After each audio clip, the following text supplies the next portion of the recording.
Padmashri professor S C. Varma ji हमारे साथ हैं और फिज़िक्स के प्रोफेसर हैं। कई किताबें उन्होंने लिखी हैं, हम सब भी उनकी किताबें पढ़ चुके हैं और आगने वाली जनरेशन भी उनकी ही किताबें पढ़ रही हैं और वो हमारे साथ हैं। और आज यहाँ पर मोतीलाल नेहरू मेडिकल कॉलेज में यहाँ पर उनकी पाठशाला हुई है और काफ़ी कुछ उन्होंने बताया है प्रैक्टिकली किस तरह से हम अध्ययन कर सकते हैं, कैसे आगे बढ़ सकते हैं, उन सब चीज़ों को इन्होंने बताया है और साथ साथ और भी कई सारे पॉइंट्स यहाँ पर रखे हैं। सर, आज की जो पाठशाला हुई, सबसे पहले तो आपकी प्रतिक्रिया इस पर जानेंगे। आज की पाठशाला तो बहुत अच्छी हुई है और मैंने वो बिंदु उठाए जो कि बच्चों को साधारणतः पता नहीं होते हैं। उनको लगता है कि इम्तहान में बहुत सारे नंबर लाने से या किसी कॉम्पिटिटिव एग्ज़ाम में पास करने से ज़िंदगी अच्छी चलती है। तो इस भ्रम को तोड़ने की कोशिश की कि learning is much more important than scoring. तो और गया है ये मैसेज, जिस तरह की प्रतिक्रियाएं आई हैं ऐसा लग रहा है कि मैसेज गया है। तो लोगों को अपने व्यक्तित्व का विकास करना, अपने हेल्थ पर ध्यान रखना, सीखने में आनंद की अनुभूति करना, इन चीज़ों के तरफ मैंने ध्यान दिलाया है और मैं उम्मीद करता हूँ कि इसका कुछ ना कुछ असर यहाँ पे दिखेगा। ये आज कई सारे ऐसे पॉइंट्स उठे हैं जो हमेशा छिपे रहते थे, लेकिन इसको आपने एकदम खुले तौर पर यहाँ पर आज उठाया हुआ है। तो इसके बाद क्या लगता है, जो कई सारे स्कूलों के बच्चे यहाँ पर आए थे, तो क्या कुछ बदलाव देखने की उम्मीद है? देखिए, हम लोग जब काम करते हैं ना तो ये सोच के ही काम करते हैं कि बदलाव होगा। अगर हमें उम्मीद नहीं होती तो हम अपने घर में बैठते ना, हम इतनी मेहनत क्यों करते? हम यहाँ वहाँ जाएं, वहाँ घूमें, आयोजन करें, इतनी यात्राएं करें, सब कुछ करें, इसीलिए करते हैं ना कि हमें उम्मीद होती है कि जब हम कुछ करेंगे तो उसके परिणाम मिलेंगे। और हम ये भी उम्मीद नहीं कर सकते कि हमने अगर 300 बच्चों को एड्रेस किया है तो वो 300 के 300 बच्चे जो हैं उसके अंदर में से कुछ और करेंगे, कुछ नया करेंगे, वो भी हम उम्मीद नहीं करेंगे। वो हमेशा एक डिस्ट्रीब्यूशन रहेगा। कुछ लोग होंगे जिनको ये छुआ होगा, जो हमने कहा है, जिनके दिल को छुआ, ऐसे कुछ लोग होंगे। कुछ होंगे जिनको नहीं छुआ, कुछ होंगे जिनके दिल को छुआ तो है, लेकिन अब उसके बाद जब वो वापस जाएंगे अपने उसी इन्वायरमेंट में जहाँ से कि वो अभी तक रह रहे हैं, जहाँ से उनको भ्रमजाल बने हैं, उसी में उनको वापस जाना है आज की पाठशाला के बाद। तो कई होंगे जो कि वहाँ जाने के बाद फिर इसको भूलेंगे, फिर से वापस पुराने रंग में, वो सब कुछ होगा, सब कुछ होगा। लेकिन जितने भी स्टूडेंट्स आए हैं उनको एक तो मैसेज चला ही गया है कि अगर हम केवल स्कोरिंग करेंगे, केवल हम नंबरों की चिंता करेंगे तो आगे का भविष्य सुरक्षित नहीं है, चाहे हमारे कितने भी नंबर आए। ये मैसेज तो अच्छी तरह से सबके पास पहुंचा है। सर, जो लर्निंग वर्सेस स्कोरिंग का जो कॉन्सेप्ट है वो आपके दिमाग में कैसे आया? और आपने जिस तरीके से बताया, कभी आप जब बता रहे थे ऐसा लग रहा था 3 इडियट की जो फिल्म थी वो कहानी को आप दोहरा रहे थे प्रैक्टिकली। मैं तो मुख्य रूप से अपनी कहानी कह रहा था। मेरे जीवन के अंदर में मैंने स्कोरिंग भी की है और ख़राब स्कोरिंग भी की है। तो मेरे को दोनों का अनुभव है कि ख़राब स्कोरिंग होने से कुछ नहीं बिगड़ता और अच्छी स्कोरिंग होने से कुछ नहीं मिलता। मेरे को दोनों का अनुभव है और साथ में ये अनुभव है कि अगर हमने अपनी क्षमताएं बढ़ाई हैं, शैक्षणिक क्षमताएं बढ़ाई हैं, सोचने, दिमाग से सोचने की शक्ति मैंने बढ़ाई है, तो फिर नंबरों का कोई महत्व नहीं है। हमें सफल होने से कोई नहीं रोकता, हमें सफल होने से कोई भी नहीं रोकता। और नंबरों का क्या है, जिस दिन हम तय कर लेंगे कि हमें नंबर लाने हैं, हम नंबर भी ले आएंगे अगर हमने अपनी अंडरस्टैंडिंग अच्छी की हुई है तो। और वो स्किल्स अगर नहीं है तो हम बहुत स्ट्रगल करके, अपने को बहुत स्ट्रेस करके, खूब खींच करके 14-14 घंटे पढ़ाई करके, 16-16 घंटे पढ़ाई करके अच्छे नंबर ले आते हैं, लेकिन बाद में वो काम नहीं आते हैं। सर, जो बड़ा मसला यहाँ पर उठा है वो प्रैक्टिकल नॉलेज का। जैसे टीचर्स ने बताया कि कई चीज़ों की प्रैक्टिकली उन्हें भी नहीं पता होता कि किस तरह से बच्चों को समझाएं। तो वो जो एक गैप है, जो एक किताबी नॉलेज है और जो प्रैक्टिकल है, उसको जो गैप जो काफ़ी सालों से है वो कैसे दूर हो सकता है और जो अब इसको लेकर क्या कुछ हो सकता है आगे? हम लोग उस पर भी ध्यान है हमारा और हम कर रहे हैं।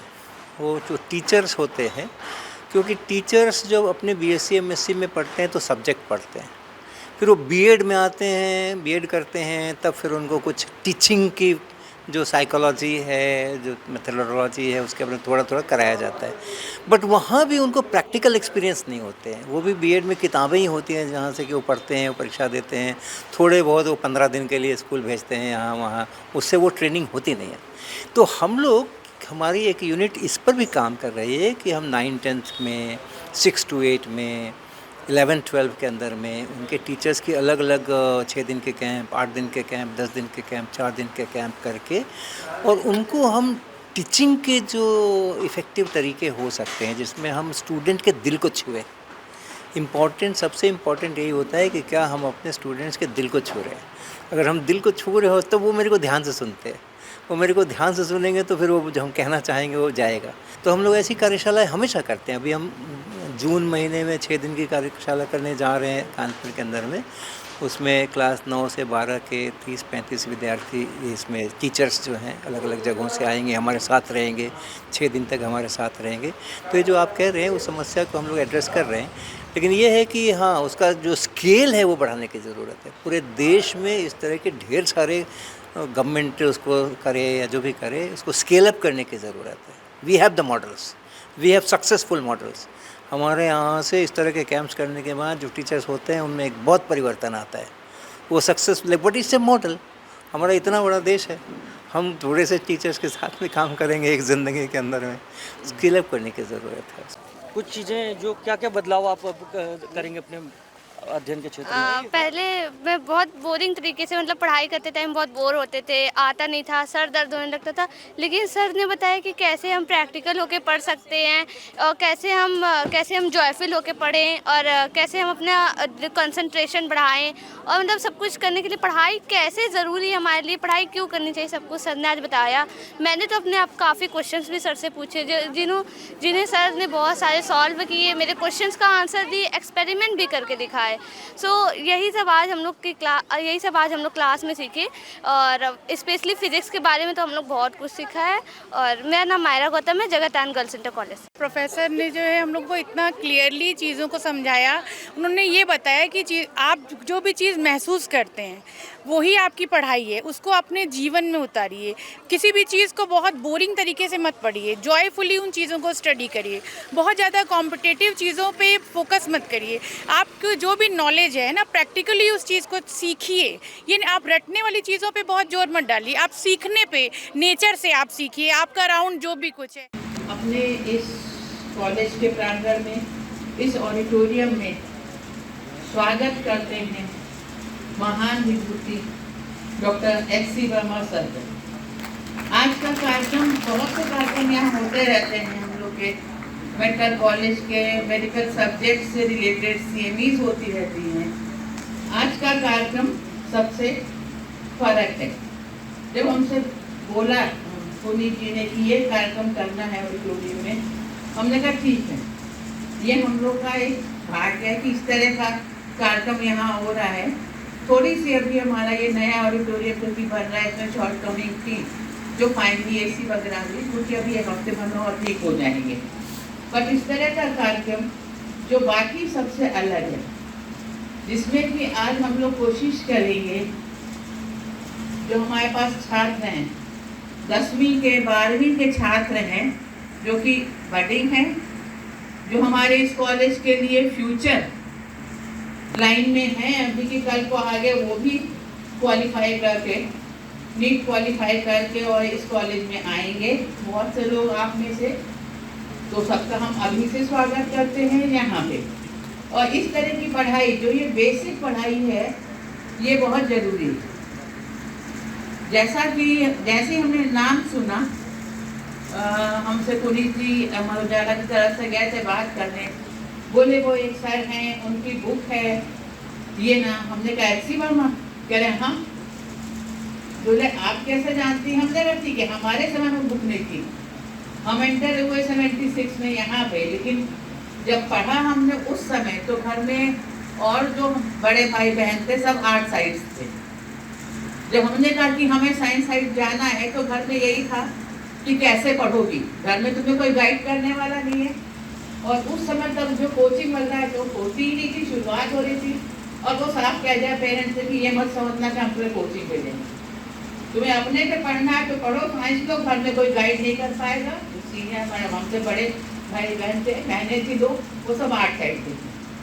हमने कहा नहीं, हमें इंटरेस्ट हम कर लेंगे, क्योंकि उसके बाद किया 10th 12th। और हम ये बताना चाह रहे हैं कि उस समय हमारा इंटरेस्ट का सब्जेक्ट था फिजिक्स था।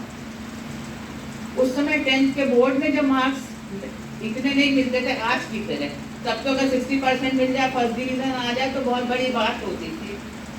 उस समय हमने फिजिक्स और मैथ्स में 94-95 पाया था अपनी मेहनत से। क्यों? सिर्फ इसलिए कि हमें इंटरेस्ट था अंदर से एक सब्जेक्ट पढ़ने का इंटरेस्ट था, तो हम पढ़ पाए, समझ पाए और अच्छा कर पाए।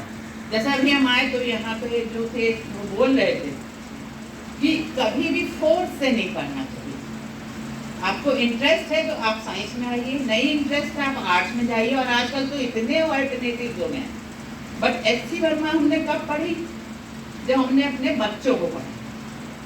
मेरा बेटा, मेरी बेटी, जब उन लोगों ने किया तो उन्होंने साइंस साइड से थे, तब बैठ के, क्योंकि फिजिक्स में इंटरेस्ट अंदर से था, तो उन लोगों को भी हमने बहुत बड़ी कोचिंग में नहीं भेजा, हम खुद बैठते थे उनके साथ बनाने के लिए। तो उतने साल में जो कंसेप्ट चेंज हुए थे, वो बुक हम पहले खुद पढ़ते थे, फिर उनके साथ डिस्कस करते थे। तो इसीलिए पता है हमें कि एक ड्यूरेशन के बाद जो है, बाद में एच.सी. वर्मा की, डॉक्टर एच.सी. वर्मा की बुक के बिना कोई आगे नहीं बढ़ सकता।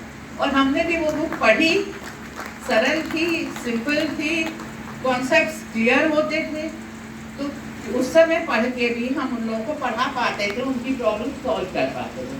क्यों? क्योंकि बेसिक इंटरेस्ट था। वो दूसरी बात थी कि जब 12th के बाद ये हुआ, अब आगे क्या करना है, तो उस समय घर में साफ साफ मना कर दिया गया कि नहीं, फिजिक्स नहीं लेनी। जब फिजिक्स और बायो साइंस साइड में था कि आपको कौन सा चूज करना है, तो उस समय जो था सबने घर में 1973, 75, 76 था, उस समय भी कोई कोचिंग वगैरह नहीं होती थी, अपने आप पढ़ो, मेहनत करो। हाँ, टीचर्स कुछ उस समय बहुत अच्छे स्कूल में भी होते थे, तो जिनसे समय मिल जाता था हम लोग जाके उनके पास पढ़ते थे, अलग से समय देती थी टीचर। एक हमारे टीटी में मिसेस शरद करके थी, हमें अभी भी याद हो, मैथ्स पढ़ाती थी। हमारी फिजिक्स की टीचर भी बहुत अच्छी थी, ये लोग एक्स्ट्रा समय दे देते थे। आज की तरह ये कोचिंग वाली भागदौड़ नहीं थी कि यहाँ भागे जा रहे हैं, वहाँ भागे जा रहे हैं, इतने पैसे लगा रहे हैं। अपने आप ही मेहनत करते थे। तो जितने बच्चे बैठे हैं यहाँ पे, उनसे हम यही कहना चाहेंगे कि कोचिंग पे डिपेंडेंट मत होइए। आप अपना कॉन्सेप्ट क्लियर करिए, जिससे मिल सकते हैं जहाँ से, क्योंकि कोई भी चीज़, साइंस ऐसी चीज़ है कि आपको समझना पड़ेगा हर कॉन्सेप्ट, आपको मन से पढ़ना पड़ेगा। जब कॉन्सेप्ट क्लियर करेंगे तभी आप आगे कर लेंगे। और इसीलिए जो ऐसी किताबें हैं, डॉक्टर एच.सी. वर्मा सर की किताबें हैं, कि इसमें बहुत ही आसान तरीके से सारे कॉन्सेप्ट क्लियर किए गए, जिसमें कि पढ़ सकते हैं, समझ सकते हैं। साइंस का विषय रटने का विषय कोई नहीं है। कभी भी आप कोई सोचे कि रट के हम साइंस कर लेंगे, नहीं। साइंस के लिए आपको इंटरेस्ट होना चाहिए।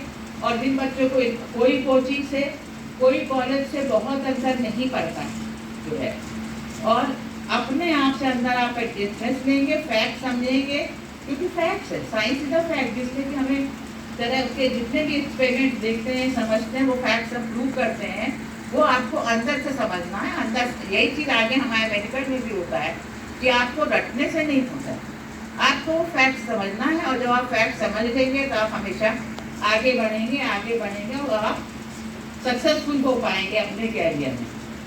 तो जितने बच्चे यहाँ बैठे हुए हैं हमारे पास, हम देखते हैं स्कूलों से आए हुए हैं, सबसे हम यही कहेंगे कि जिसमें इंटरेस्ट हो, मेहनत करो, मेहनत करके बेसिक फैक्ट समझो। ये हमेशा आप किसी भी लाइन में जाएंगे, उसके लिए ज़रूरी है कि आप बेसिक फैक्ट समझिए, और अगर बेसिक फैक्ट्स आपको समझ में आते हैं तो आप उसके आगे चल सकते हैं।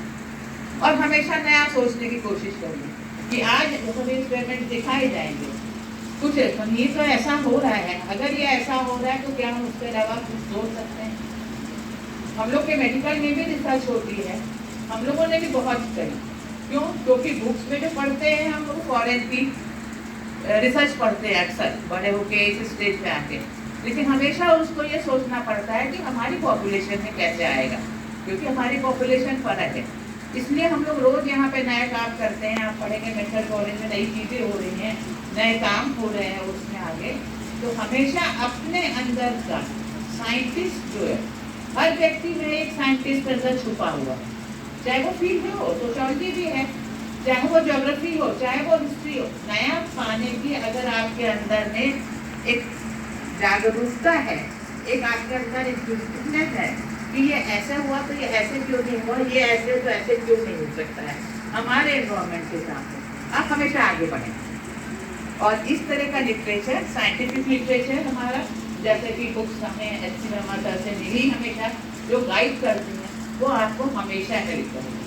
तो बुक्स हैं, फैक्ट्स हैं, वो सब आपके सीनियर ने दिए हैं, उसको लेके आप और आगे बढ़िए और नया सोचिए।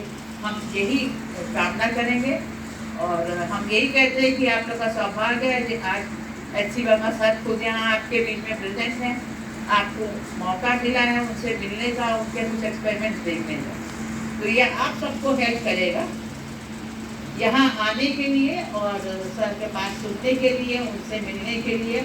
आप लोग का बहुत बहुत धन्यवाद और हम वर्मा सर को धन्यवाद देते हैं कि आज हमें भी उनसे मिलने का मौका मिला।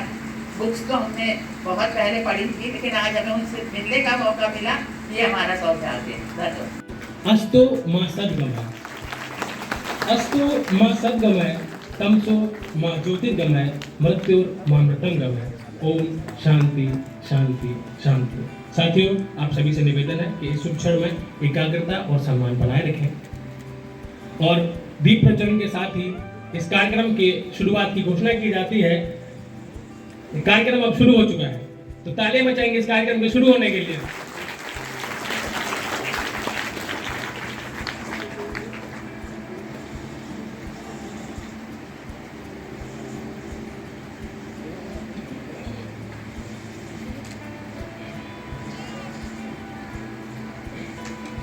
इसी के साथ मैं चाहूंगा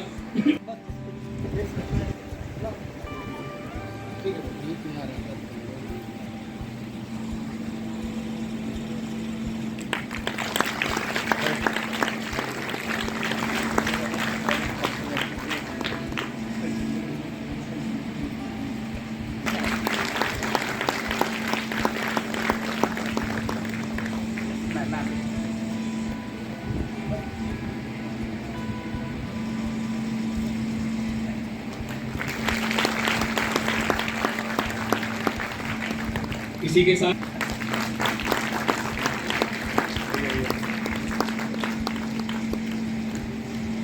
इसी के साथ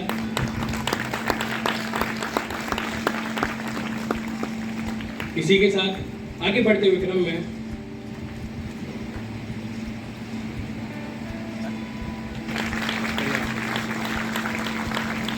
इसी के साथ आगे बढ़ते हुए क्रम में डॉक्टर अजय सक्सेना जी का स्वागत करेंगे।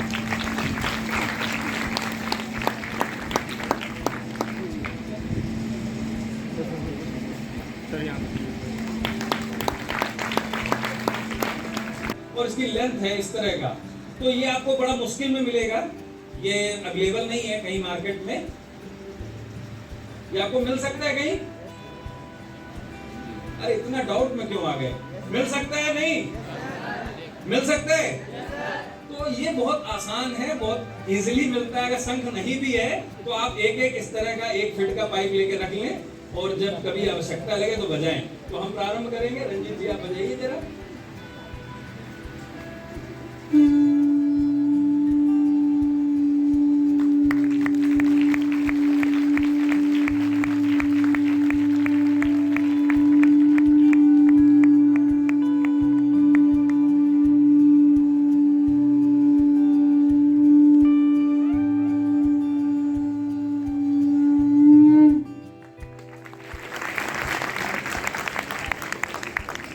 अब ये बताइए, बनारस में अभी जब मोदी जी गए थे कुछ समय पहले, अपने प्रधानमंत्री जी, तो वहां पे जब शंखनाद हुआ था तो कितने समय का हुआ था याद है किसी को?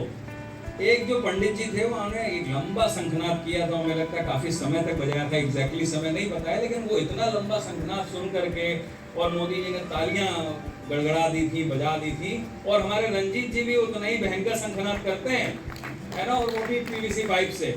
और एक देखते हैं, हम ट्राई कर रहे हैं दोनों लोग मिल करके, अगर एक साथ अच्छा बज गया तो आपको कुछ सुनाई पड़ेगा। आप देखिएगा कि कुछ समझ में आता है क्या।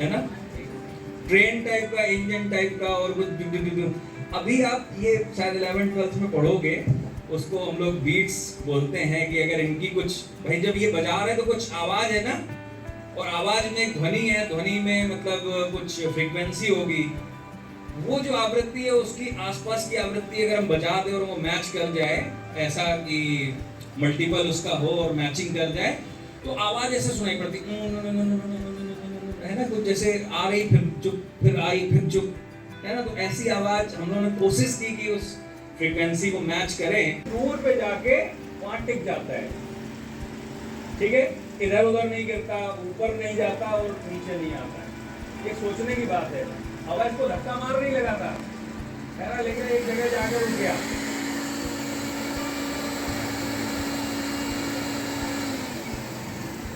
और फिर वहीं आता है। हम क्या करते हैं, अब ये सोचना है कि इसके ऊपर हम इसको लाएंगे तो बलून कितनी हाइट तक जाएगा, ज्यादा हाइट तक और कम हाइट तक। कम हाइट तक जाएगा, ठीक है, तो अब इस पर रख दें, अब मारेगा ही और भागेगा।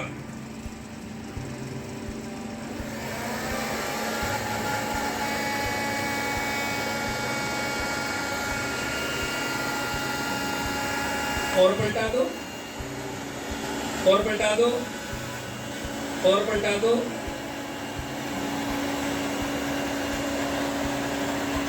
ये तो गधे की तरह इसको घुमा रहे हैं।